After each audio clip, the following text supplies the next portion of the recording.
that little Wayne's World countdown. He's like 5, 4, 3. That's right. For those behind the scenes, we get to have a little creative freedom in the background before we get started. So how are you, man? Doing good, man. I'm super tired today, though. Like, super long day. These vending machines have been super stressful, but all of them are in their new locations now. They're all up and running and working phenomenally. But it's just like emotional, physical, just taxing toll. Because it's like 8 o'clock at night and something's not working right, then I got to fix it. You know, it's 7 o'clock in the morning, something's not working right. I got to fix it. So I think everything's fixed and smooth now. But for like 2 weeks, I was just like 24 hours a day. Yeah. On. And so it was kind of a little drained, bro. Yeah, and it's funny, after our last episode, you actually texted me a picture of a pretty active vending machine. Yeah. I mean, we sold more in the last 2 weeks in our new locations than we've sold in the last 6 months. That is unbelievable. Yeah, it's all about, man, we put them in 2 like hockey rinks where they're open from 6 a.m. to like 11 p.m. And they said this isn't even their busy season. And so it's just, hey, we buy a bunch of hockey product and stick it in there. Hockey and Pokemon sells a ton in there. You got random baseball, basketball. I did buy some Bowman blasters. We were talking earlier to put in the machines. But yeah, man, they're finally awesome. Yeah, and the branding is beautiful on those things. Yeah, so like if you see on Instagram, Twitter, X, whatever you want to call it, a lot of them just have the fan stand logo or a Tops logo. Right. So like we paid extra to get it wrapped with the LJ's logo. Yeah. So like Fan Stand is the company we got it from, and their logo comes up here and there, you know, it's like anything else. Right. But ours are, you know, wrapped in LJ's. There's a QR code right on it, takes you to my link tree to add the socials or give a Google review or something like that. So I feel like that's an added necessity, especially we're going to be opening our own physical retail shop here at the end of the month. And so just the marketing in that itself is, oh, LJ's is there. You know what? They're 2 miles down the road is their real shop. Let's go over there. That has been I mean, I know you now a few years. It's at least 3, if not more, probably COVID time. And you've been kind of hinting at the store for a while and talking about the store for a while, and it's finally going to be a reality.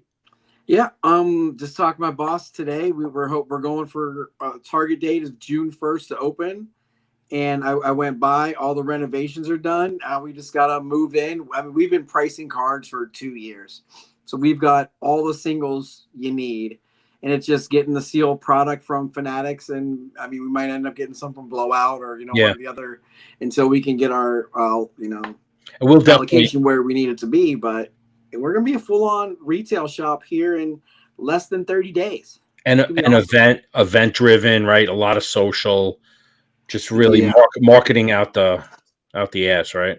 Absolutely. So my job is going to just take off here very shortly. Because if you're watching this, I'm the marketing guy, I'm the social media guy, I'm the community engagement guy. I'm the one who's going to do trade shows or trade nights. I'm the one having autograph signers in. You know, I'm that guy. I do. Yeah. We're going to have like in-store videos of, okay, so you know, Bowman came out today. You'll show me on loop on like a 10-minute video, like this is what dropped today. This is why you should like this product. Here are the top prospects that you want out of this. Here's the top 3 prospects from each team. Here's a website to go to if you want to do your own research. These are the people I'm after and I'm hunting for, so I can get back to those creative things that I really love to do that I haven't really been able to do in the last year or so because my role kind of switched. So it'll switch back to that, and I'm so happy about it because that's what I want. It's what I was hired for. That's what I'm really good at. Yeah, and content's king, Chris. Yeah, and I just haven't been able to do it lately. And, you know, Ryan, Card Collector, too, he's the king of content. Yeah. I call him the hobby golden boy. He's, 10 miles down the road. He's got Gary V coming to his shop this weekend. You guys are like in the hot. I didn't realize that Columbus, Ohio was like the hotbed of the industry. It almost like national here. I know. That's what just going to say that. We've got Newhart Cards 20 miles north in Delaware. Father and Sons is in a suburb. Triple Plays here. We've got Little Root Gaming. We've got like 10 gaming stores too, like Pokemon Magic, that kind of stuff. We got the Guard Tower, then Ryan Shop. We got Hartman's, which is vintage, and us now. And there's another one over by Buck City Breaks in Hilliard. I can't remember the name of it, but they're like 6 hobby shops in the Midwest downtown. They're huge distributors. Yeah. We've got 6 large hobby shops in Columbus, Ohio. You talk to like my buddy Kevin Franken. He's like, man, I got to drive like 3 hours to a hobby shop, or you can't find anything at Target anymore. So I feel that way in New York City, right? There are a handful here on the island, but I don't think they have allocation, right? So they're just selling like singles and stuff that they get graded, and maybe they're buying blasters at Target, because I know the one guy who ended up shutting down, he couldn't get anything.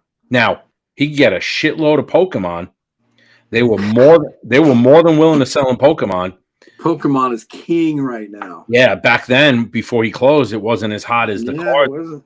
Sports cards were definitely hot. That coming out of the COVID, it just and he couldn't get his hands on anything. And he's selling he's going to Target buying blasters, and he's marking them up $5-6 just to turn a little and cover a little of his overhead. But he couldn't survive that way. And then the funny thing is, he moved from a standalone store in like I wouldn't call it a strip mall, but it was like a 4 or 5 storefronts with a little parking lot. He went to the mall, and I'm talking. This is not a small mall, right? This is anchored by 4 department stores. There's one of those Lidl supermarkets in there. There's a Primark. There's a Dave and Buster's.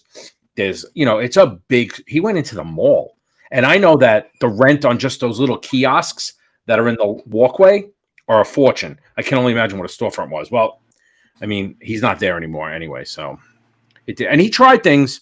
He tried having like trade night and things like that. And I went to a couple of them. But in a July night, 7:00 trade night on a Saturday, and the pool's running, and it's 85, 90 degrees out, and everyone's barbecuing, and I'm like, all right, I'm gonna leave and go to a trade night. Just didn't really cut it. But other than that, family's good, kids are good. Yeah, school's out in like 2 weeks. They're excited. Softball, you're still the number 1 seed. Got my Zips hat on. Absolutely. We're winning the ship. We have our first game on Friday. It's just been practices so far. Yeah. But, what does your daughter play?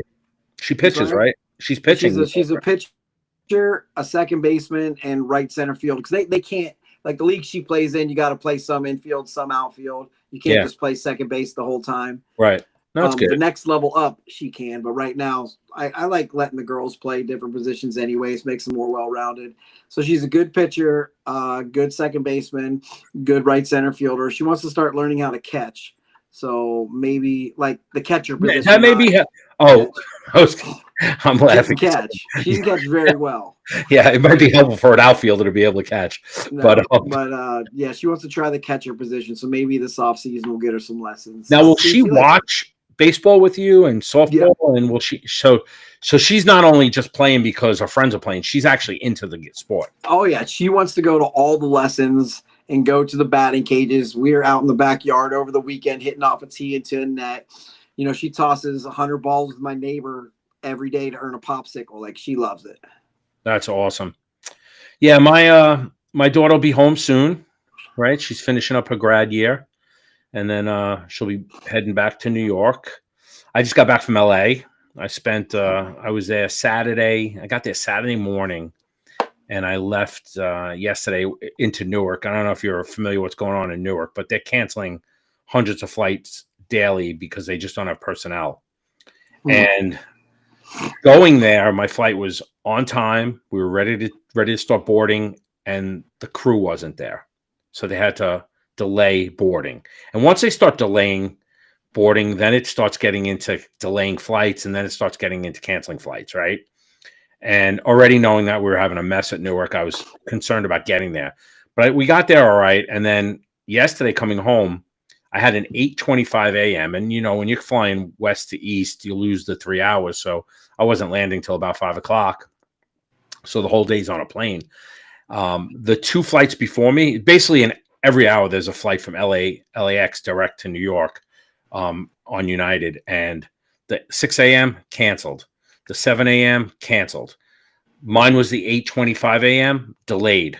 The two after me were either delayed or canceled. The next three after that were all delayed. One was like 2.5 hours. One was an hour and a half. And mine wasn't delayed much. It was delayed about 20 minutes or so. But just the stress of like sitting in an airport thinking you're not getting home. But LA, I don't want to make this a political podcast by any means, but it is paradise. It really is. But yet it's $6 a gallon of gas. It just, I don't know how I talk to my colleagues that live out there and they're just like, you either got to be super wealthy or super poor and you could enjoy LA, but weather, it's paradise. Palm trees everywhere. We were in Universal. We had and you'll like this. We closed Harry Potter Land. Yeah, I remember you telling me about that. Just for our customers. And we probably had 500 people that we gave tickets to in total, right? With colleagues and my coworkers and our vendors and then our customers. And we closed down the park. Now, the original Harry Potter in Universal only has 2 rides. And then they had like the wand store open for them. So they could buy a wand, right? And then I got a Snape wand. Oh yeah. Yeah, so it was pretty cool. The newer Harry Potter that they just did in Orlando is probably much nicer. But LA was Have you been to that one?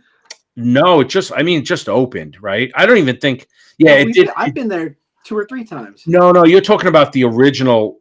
It's by the way, the one in LA and the one in Orlando that you're talking about are identical. They literally built them at the same time and landed them at the same time. They just built a new park in Universal that has another Harry Potter section. Oh, I didn't know that. That one just had its hard opening. It had a soft opening for a few weeks, and it's called Epic Universe. So yeah, I thought that was the Mario Kart one. Yeah, there's 5 different like How to Train a Dragon. There's Harry Potter. There's Mario, Nintendo, whatever, and then all of those portals. You kind of go into it's almost like the Magic Kingdom when you go into the hub, and then you can go to all those. Yeah, got it. Cool. Parks. So LA was awesome. We had a really good time. One of the guys I work with, big star sighting was Keanu Reeves, and we're going to talk about a celebrity sighting later on today. That's going to be our question of the day. But he was on the flight with Keanu Reeves. He thought that was yeah. So I am sporting my Knicks shirt. The game's restarted. It was first half they were down by 9. They went on a little bit of run, but shocking what's going on in the NBA, huh? Yeah, I'm just looking it up real quick. Dude, we said before, we got on like the Cavs game last night. I'm from Columbus. I grew up loving LeBron, and then until he broke my heart, then he came back. He won us a championship. Then you knew he was leaving that second. How? By the way, I don't want to cut you off, but how big was that to the city? The biggest thing that's happened to Cleveland like ever. I mean, they partied for like the river was on fire. I feel like Manziel was there during that time, and the city was just a little bit. It was already a buzz. Hot.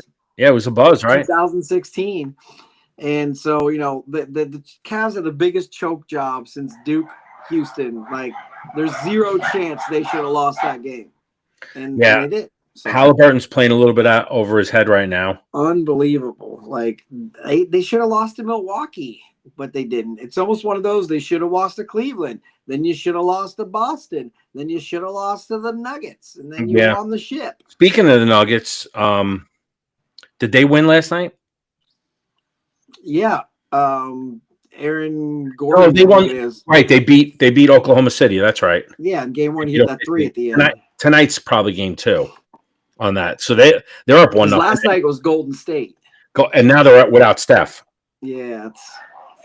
I was telling you before we came on that I used to be a Knicks season ticket holder. So in 1993, when Pat Riley announced he was coming to coach the Knicks, we scraped and did everything we could to pull together money to buy 3 seats. And we bought those seats in 93, and we held the 3 seats for a few years, but then eventually cut it back down to 2 seats when it got ridiculous to try to either find somebody to go with you, or it was me and my brother. But talk about like going to those games, home court advantage mattered. It mattered. Like if you taking over home court advantage, like the the Knicks just did in the Celtics series. That mattered. Look at what happened these first few games here. The Pacers are up 2-0, both on the road. I don't think it matters. 1-0 on the road. Golden State's up 1-0 on the road. Denver's up 1-0 on the road. I don't think there's And Cleveland absolutely rocks. Like I've been, just like Drew Carey, Cleveland rocks. Like I've been to playoff games at that arena, and it ranks up there with like the loudest places I've been. They got the pyrotechnics, the DJ dude's incredible. The atmosphere, just the way the stadium's laid out, like it is really freaking loud in that building. Yeah. But then like you could tell like 50 seconds to go last night, the air just got let out and it was like, what is happening? Yeah. I've been to is it still Progressive? I've been to Progressive a few times. Yeah, the baseball field. Yeah, my brother's a huge Indian. My brother's an Indian and a Browns fan, or Guardians and Browns fan. And we went when they were in the ALCS, and then he went back a week later for the World Series. But I've never been to the Cavs arena. I've been to the casino though. That's right next door. The Jack. Yeah. We've been to that. So yeah, Cleveland's a fun city. We did that. We did a baseball trip back. I talked about that before, but we did a little baseball trip and got to go to Cleveland. Nice. But yeah, so the NBA playoffs are. I haven't really. It sucks because I love the NHL playoffs, and I caught a couple of the endings of the games this week when I was in LA. I don't know. So I got a question for you. We weren't going to talk about this, but I'm going to ask you now. Excuse me, because I mentioned this to my buddies.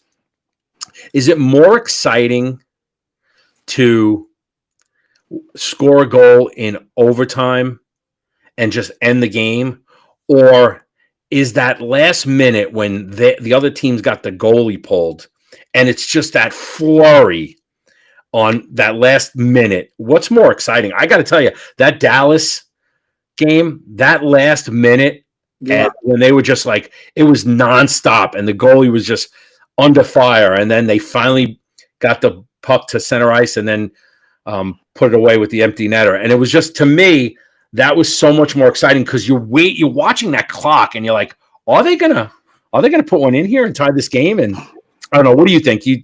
I'm completely on board like that. I think it was a Winnipeg versus the Blues game 7 where they scored with like a second left in regulation, and then they won in double overtime. Like the last 30 seconds of regulation was much more exciting than 40 minutes of overtime or whatever they played. Yeah. Like it just was, because you got one team who needs all of it and they're going gung ho. They got the goalie pulled. So you make one mistake. Okay. We got an easy, open netter, versus we're actually just playing 5-on-5 hockey here. Yeah. One goal ends it, but it's not like, hey, we got 6-on-5. We have to score. And the goalie's pulled. We make a mistake and it's over. It's relentless. It's so that last minute. I'm team pull the goalie. Yeah, I love that last minute. But other than that, I have the Capitals in my little death pool. They're down 0-1. But I'll get back into that on the off nights of the Knicks. So tonight's all about the Knicks, and let's see if I can get an update. Down by 9 with 6 minutes left in the third, 57-48.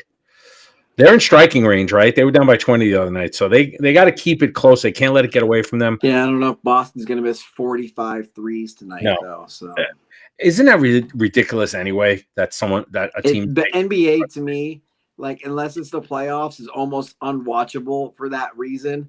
It's just like, oh, go down, shoot a 3. Oh, go down, shoot a 3. Oh, rebound, go down, shoot a 3. There's no basketball being played. It's funny you said that. When I was so excited when I went to the Universal event after the Knicks won, and I was telling everybody, "Did you see the game? Did you see the game?" And nobody really cared. It's almost like the NBA is getting less and less attention. But I'll still watch.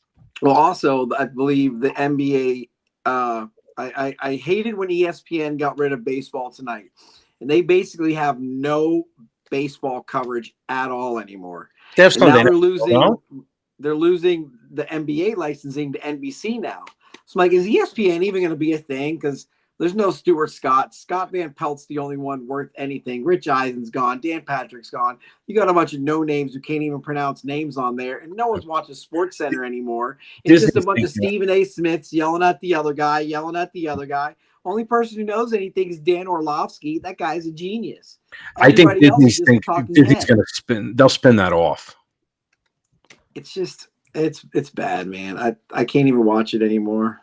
I used to love watching Sports Center, Baseball Tonight, the Web. I even played on a softball team called the Web Gems.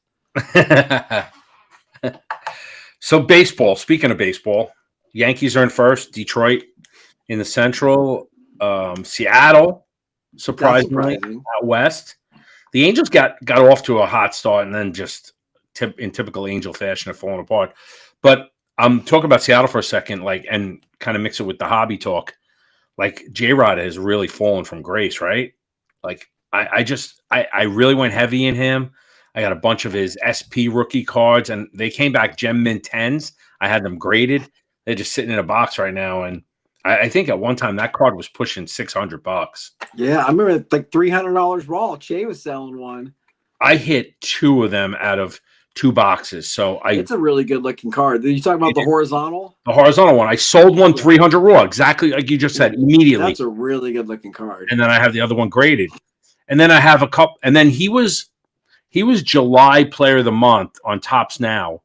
And when I was buying a lot of Top stuff, you accumulate those points, right? So you could take some of those points to get the Player of the Month.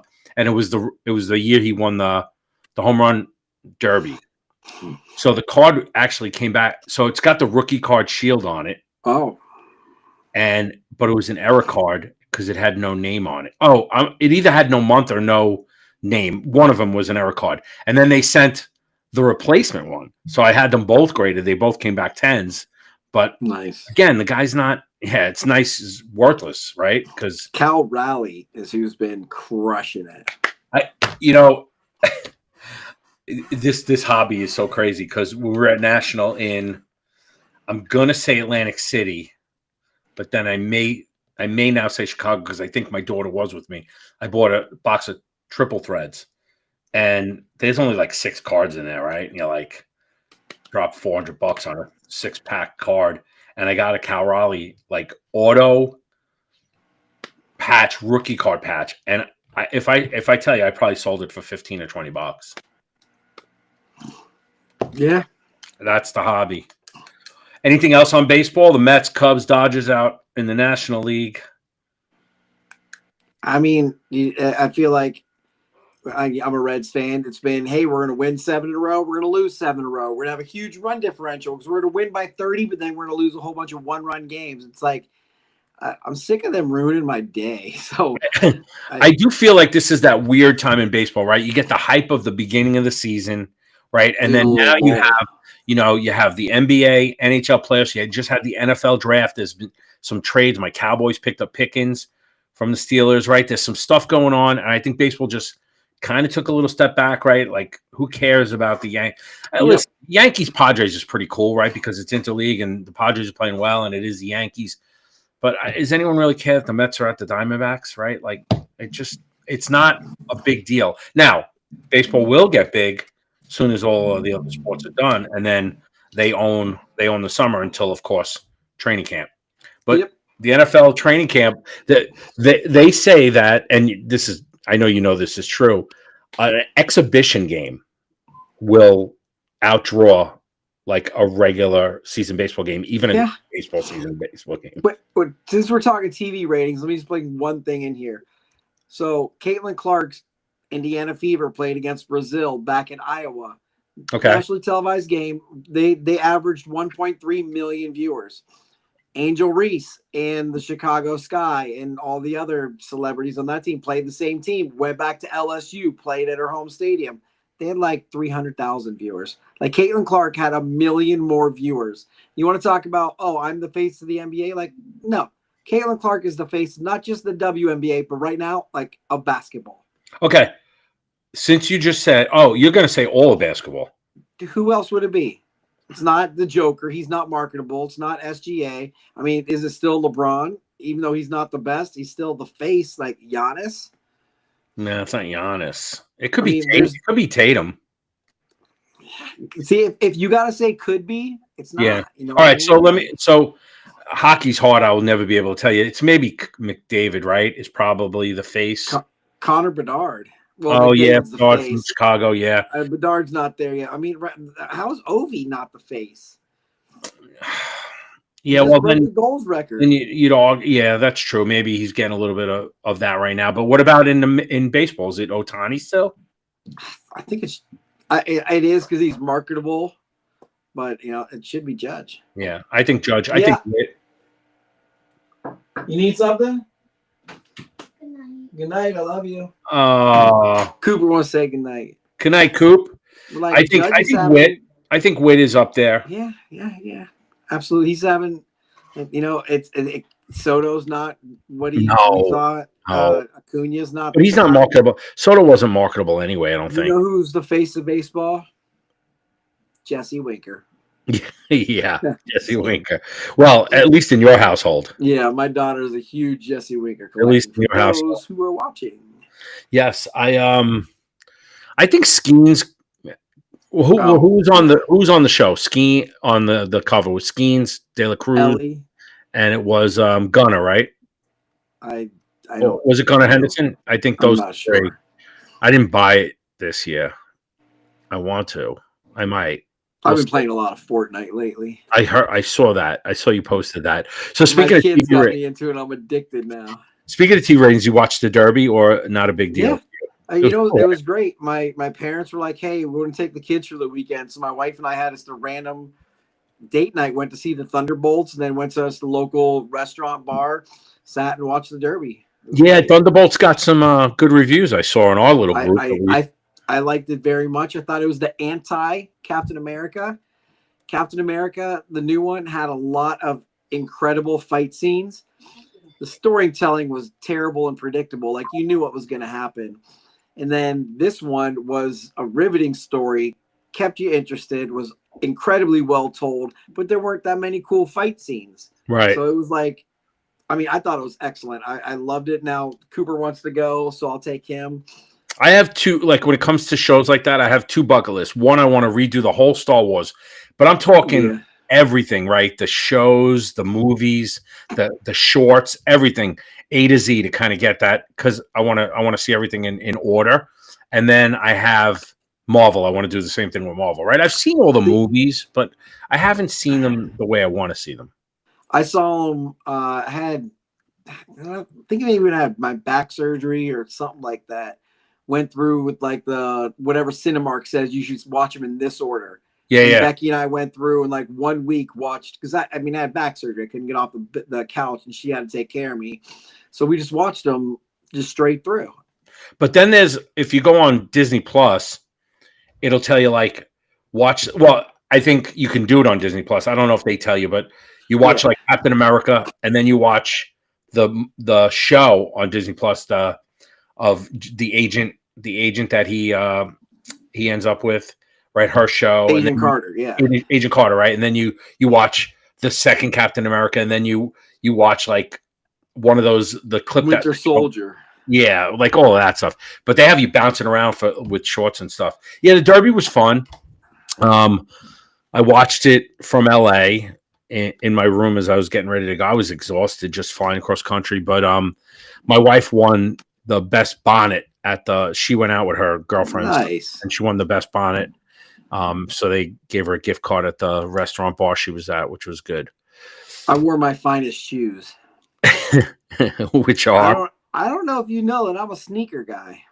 No, I think I knew that. But I only have one pair of Travis Scotts because they're too expensive and I never win the drop.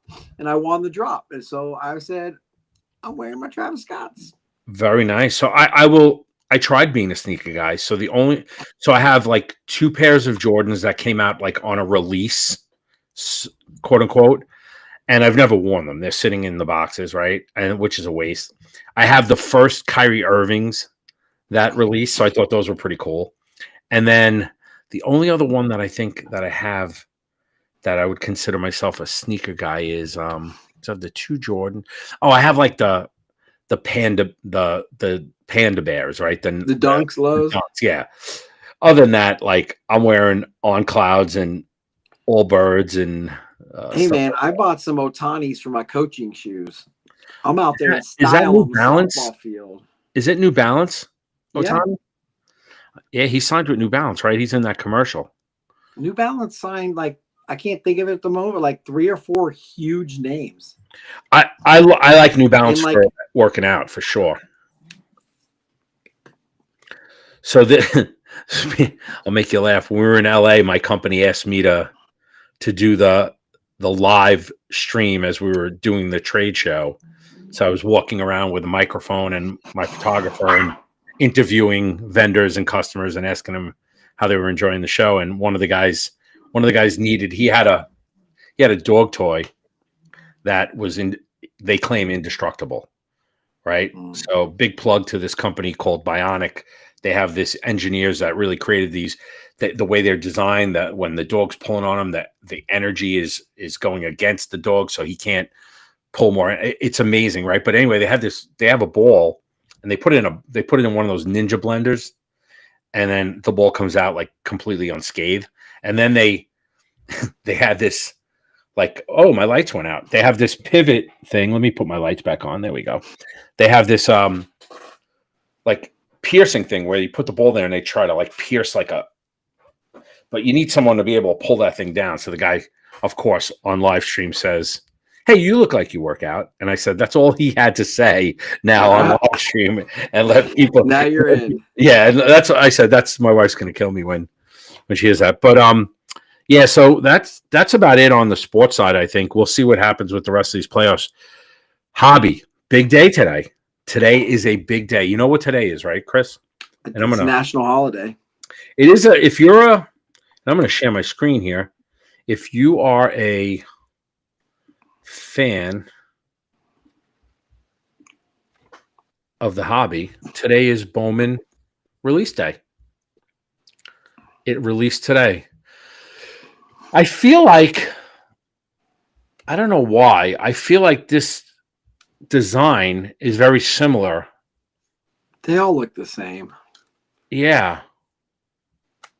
So well, I will tell you one thing. You saw, who was it in our group that took their tax return and bought themselves John bought himself a hobby box at six something. And right here, you can see that, the Bowman's going for $649 on that's, I know that looks like a hobby picture, but that's the jumbo. Yeah. I think he bought a jumbo. And you can see down at around the 3 and change amount there for the hobby box. But I did one hobby box that I get through MBB for being a VIP member, and then I did my Fanatics 8 boxes of blasters, and I did my Tops 8 boxes of Megas. So that's it. I mean, I know that's a lot, but it's not really a lot when you think of the scheme of what some of these people are buying cases of this stuff. Yeah. Any interest in Bowman yourself? I don't. I am not a prospector. I know a lot of people love it, and they do the research. They look who the best players are for each team, who's coming up through the ranks, and then you buy, Bowman first of a third-year player because he's going to get called up next week, and you flip it. And it's not for me. Like, I mean, I'll open some and I'll enjoy it, and I'll research and find out who you should be getting. But it's like, I'm not on the point where a lot of people are. And then, we talked before how this might be the product that forced breakers to not send all cards because there's just so much of it. Yeah. There's so much base veterans that are not even worth the money they have to pay to ship to you. So a lot of, breakers say we're not shipping them, even though, well, you bought that card, you don't get it, which that has nothing to do with whether I like Bowman or not. It's just, if I find some out in the wild, like a Mega or something, like absolutely, I'm going to get it. Some blasters, but I'm not spending $600 on a jumbo. I'm not a big prospector. Like we said, the question, would you rather have a Bowman first or a rookie card? Well, I'd rather have the rookie card. A lot of people probably say Bowman first. I'm not sure there's the right answer. It's just I would only say Bowman first. Obviously, it has to be chrome, right? It can't be a paper. Even the paper ones are still worthless. They really are. I've got stacks of paper just sitting over there. So I would lean more towards the Bowman first, as long as it was a chrome, and I would obviously prefer the number card, right? But I will say that even for the rookie card, I want chrome and I want Yeah, number and I want numbered. exactly. The I regular like the base, X Fractors a lot. yeah, those are really cool. The regular, I'm getting ready for I'm getting ready for a an auction with District on the 19th, and like this to me is, you know, a Corbin pink border rookie, right? This one's not numbered, but pink refractor. Like these are the kind of rookie cards I like. I don't like the regular base rookie cards as much as I used to, which is funny though, because the first, and I'll say it, expensive card I bought was when my daughter found, and I might have told you a story, when my daughter found a shoebox. I was your typical, I'm not I'm not getting into the hobby anymore, right? Like I'm working now. It's just I'm not interested. Wax era kind of killed you. And she found a shoebox and was like, "What's this?" You know, it's like, "Oh, baseball cards." And so I went to a show and I bought a Gem Mint 10 Trout rookie card from Update, and I paid 175 for it. And I said, "Do not tell anyone I paid $175 for a baseball card." And you know, look, that turns out it's going to be a good investment. During COVID, that thing was pushing $5,000. $5,000 on that card. It's ridiculous. And that's a regular base card. That's not an insert. Yeah, it's from Update, but it's not an insert. It's not numbered. It's just the Gem Mint 10. It's one of the tens of thousands that have been graded Gem Mint 10 out there. So, but yeah, so Bowman today, me personally, I'd want the first Bowman, but I want it chrome. So you talk about paper for those who are getting into Bowman today and ripping this or picking some up this week, or there are going to be some chrome cards in that box. There's going to be at least 3 per pack, I think, in the blasters. And then you may get an insert or some color there.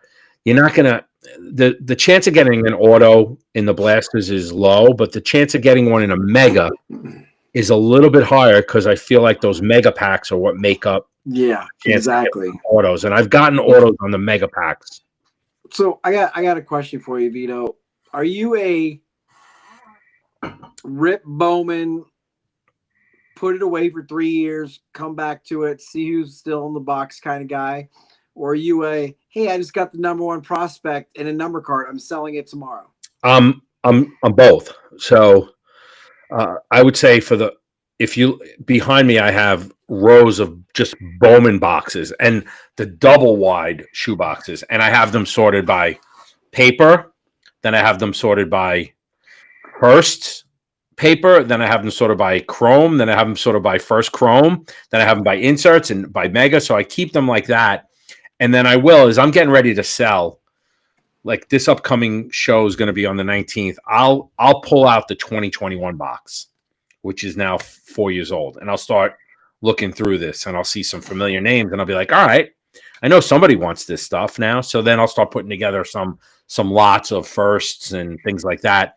But I'm definitely the put it away. And with Bowman, I don't know what it is with Bowman. I keep everything. So I keep even the Vladimir Guerrero base card. I keep it all. With any other like Topps flagship, I'm typically donating the base or maybe doing one set and then getting rid of everything else. But yeah, I think you find that you could one day open it up and be like, oh my God, look, check this out. I got this guy in his first Bowman, and who even knew? Right. I found like an Acuna, and I found an Alonso. Again, not big bucks because they're paper, but still pretty cool cards to have. Yeah, but absolutely. I'm a Bowman guy. Bowman is There's a big week for me, so I'm excited this week. Great. I'm excited. Now, we're going to talk about your expertise.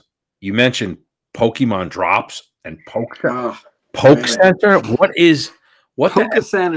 Poke Center? You can buy an ETB from Poke Center and it'll be worth $300.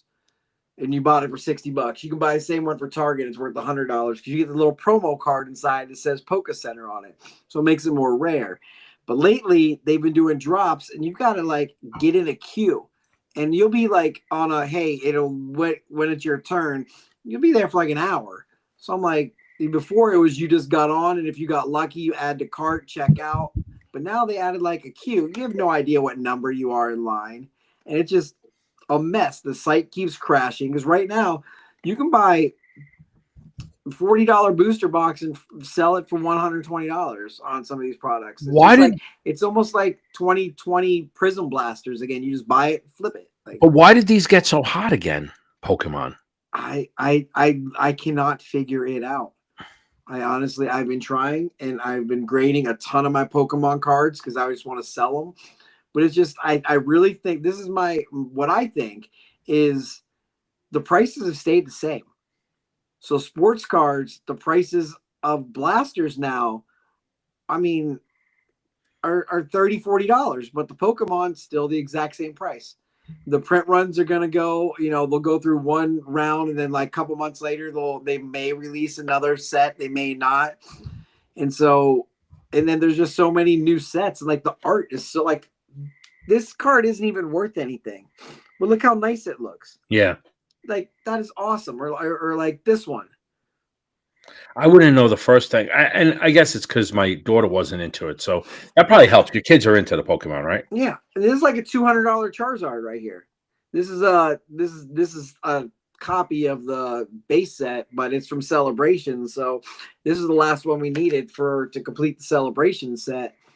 So I was thinking about, honestly, the next time they have a special for like $12, I'm going to send in the whole Celebration set and just to have it graded, whether I get a 5 or a 10, whatever. Just to have it. Man, these prices are just ridiculous. Like I want to go and just sell all of it because I don't play the game. I know my daughter and my son have their collection. I like Dragonite. Like I'll keep my Dragonite cards, but I'd rather have the money to spend on something else. So I kind of want to go like this place, Little Root Gaming. They are literally a game store. They're a Pokemon store.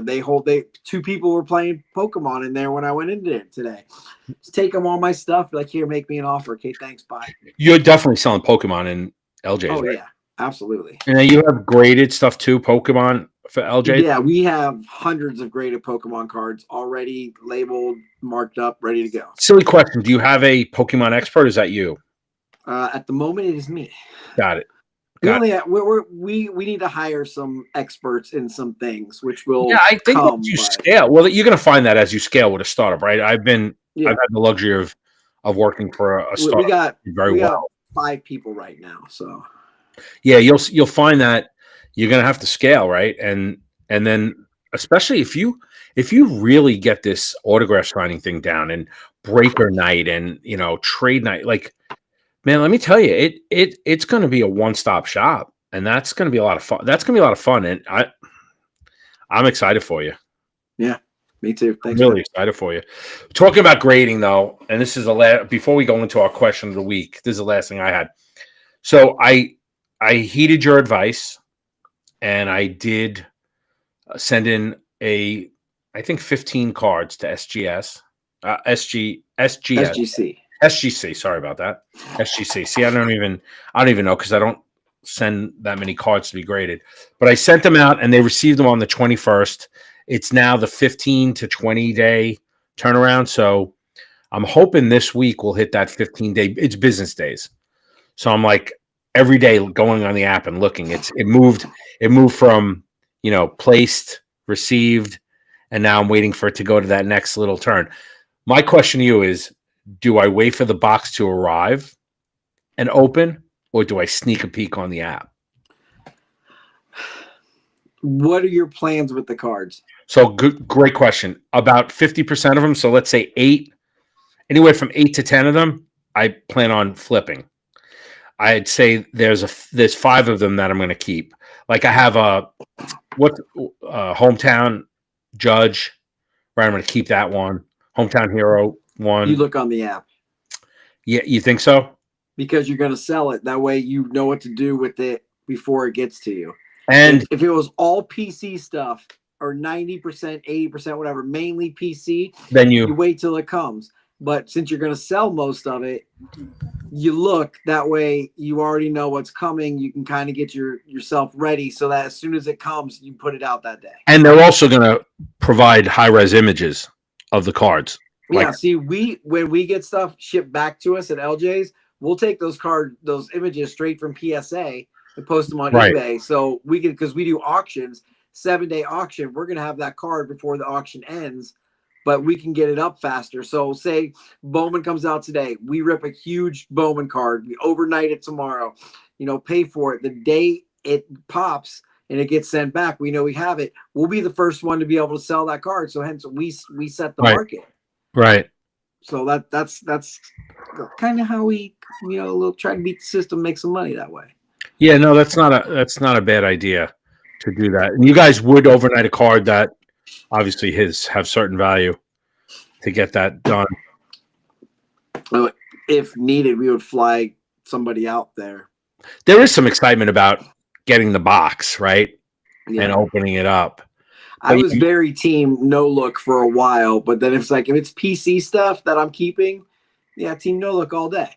Do you when you're posting stuff online, will you hide the certification number or no? No, I don't care. You don't care, right? I see some people do that. Anyway, that is our hobby chat for the day, and now we do have a question of the week. So I'll let you ask it because you're the best at posing these. Every week you come up, just so everyone who's watching this does know, Chris is the one who comes up with all questions of the week. I don't know where he gets them, if it's in that head of his, but they're fantastic, right? They make me think twice about some things. But today, Chris, you have a question for the group. Yeah, not just celebrity, but I want to know who is the nicest sports celebrity that you've ever met and had an encounter with. All right, so I'll go first since you asked the question, and there's a lot of irony, I think, in my answer because the person I'm going to tell you that was the nicest sports celebrity that I met, and when I say I met them, I actually had a conversation with this person. This person greeted me with a man hug. This person spoke to me like I was his buddy. This person had just had probably one of the most controversial losses in his career, literally weeks before this meeting or the time I met him, and was once known as the baddest man on the planet. So I know who that is. Yes.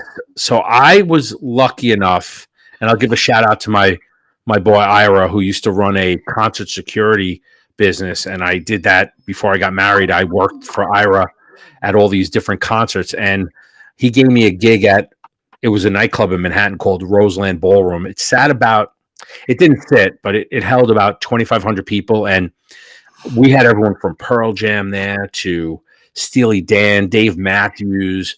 I saw Stone Temple Pilots. I saw Nirvana before Nirvana. I saw the Cram. Like you name it. For the 11 years that I worked for him, I saw every group that possibly was touring at any time. But anyway, one night at the club, it was called a club. They had one of the local radio stations here had an event, and Roseland is on. If you've ever been to Manhattan, there are certain streets where you cannot park a car at all. And one of those streets is 52nd Street, the street that Roseland is on. You cannot park a car on that street. It is a complete towaway zone. It's also in the theater district, so there's Broadway Theater right next door.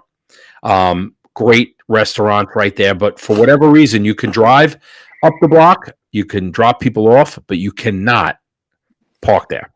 So I'm working the front door, the party's going on behind me, and a Bentley decides they're going to park on the street.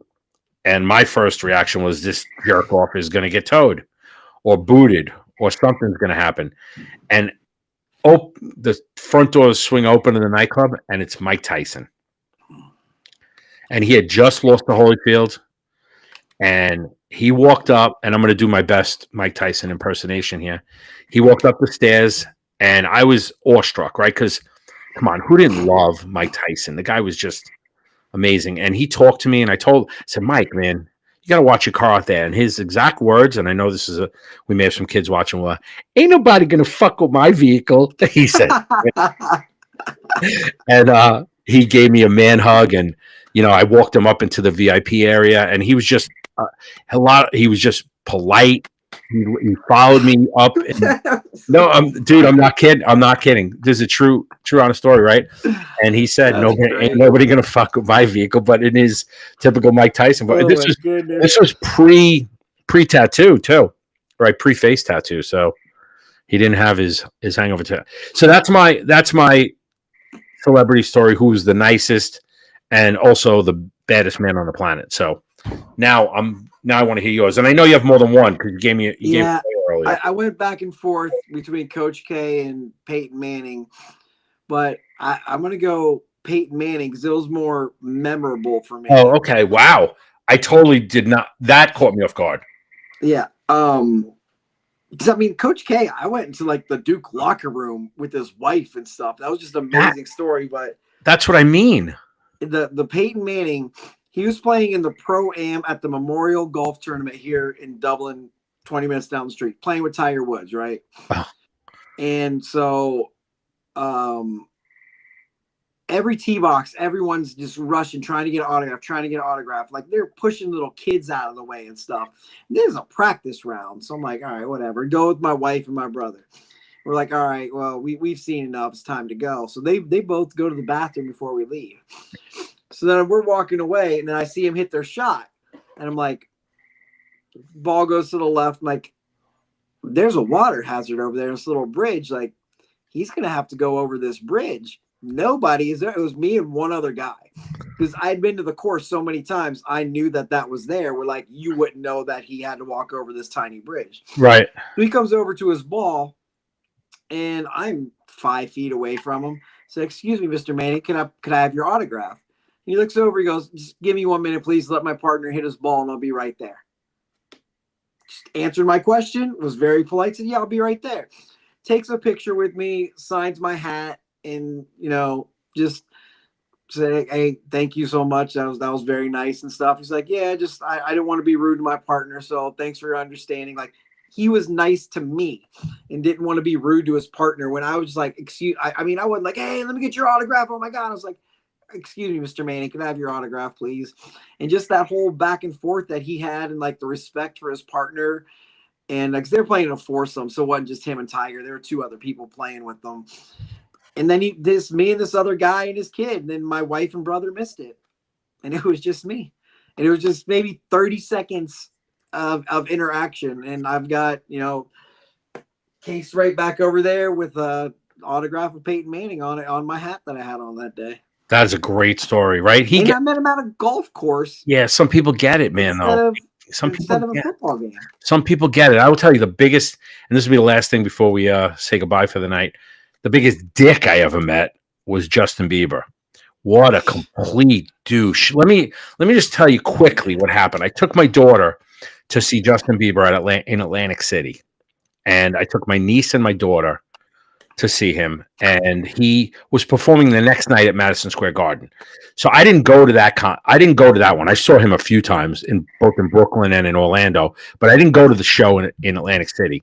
So I went back after being at the casino to pick them up, and typical young girls are saying, you think he's staying at our hotel? Now, we were staying at the Borgata. So you've been in Atlantic City. The Borgata is one of the nicer hotels. Yeah, that's where we stayed. So if he's going to stay anywhere in Atlantic City, he would be at the Borgata. Now, if knowing he had a show the next night in Manhattan, my guess was he's on a helicopter already on his way up to Manhattan for the short ride up to the city. He's going to stay in a hotel in Manhattan. Anyway, we go back to the Borgata. The girls were obviously disappointed that he's not staying at the Borgata, and we put them to bed. Now, they were about 12 or 13 years old at the time, so they were in the room, and we were fine with that. They're good kids, and my wife and I were going to run down and try to get a late dinner and just kind of hang out in the casino a little bit. And we were walking towards one of the restaurants, and I saw that it was closed. So I never got all the way to the restaurant, and I turned around, and Chris, again, true story, I turn around and boom, face to face, bump into him, Justin Bieber. I'm like, holy shit. I just told the girls to go up to the room. I just turned around and I stopped short kind of thing.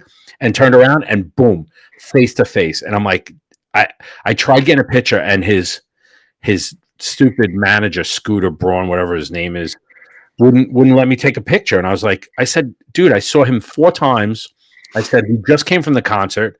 I just want to get a picture for my daughter. And he said, well, if you saw him 4 times, you probably have plenty of pictures. And he kept walking. Oh.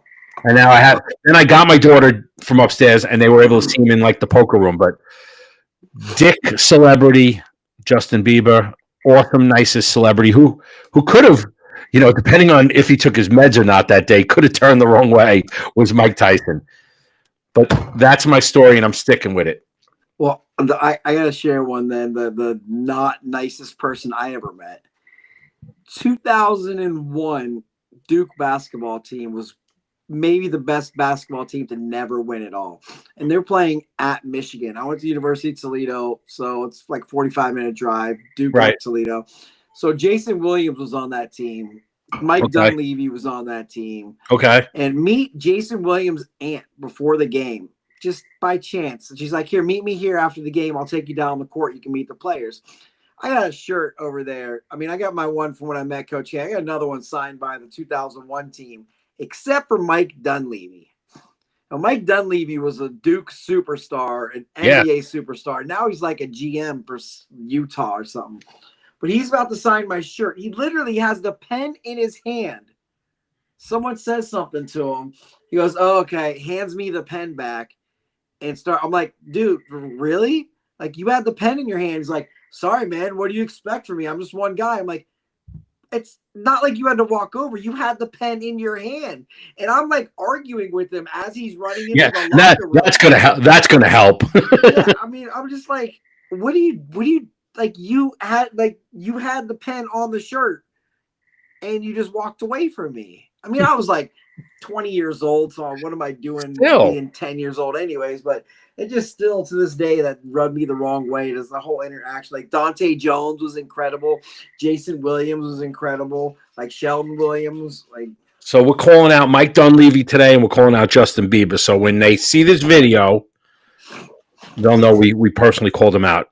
That's right. That's a wrap for me today, except one last thing. I want to wish your wife a very happy Mother's Day. Your mom, a very happy Mother's Day. Enjoy the weekend with the ladies who you love the most in your life. Well, happy Mother's Day to your wife too, Vito. I appreciate it, buddy. I'll talk to you in a couple weeks. All right. Take care, man. See ya. Bye.